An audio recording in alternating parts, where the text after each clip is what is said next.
صبح کا مسنون ناشتہ۔ آپ صلی اللہ علیہ وآلہ وسلم صبح پانی میں شہد ملا کر پیا کرتے تھے۔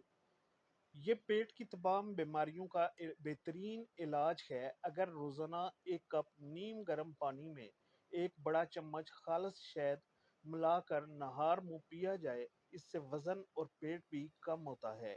نمبر 2، نیند۔ تمر بھی آپ صلی اللہ علیہ وآلہ وسلم پیتے تھے۔ نبیذ تمر 7 چھوارے یا کھجوریں رات کو ایک گلاس پانی میں کسی مٹی کے برتن میں ڈال کر رکھ دیں اور صبح پانی پی لیں، اور چاہیں تو کھجوریں یا چھوارے بھی کھا لیں۔ یہ مکمل ناشتہ بھی ہے اور صحت کا راز بھی۔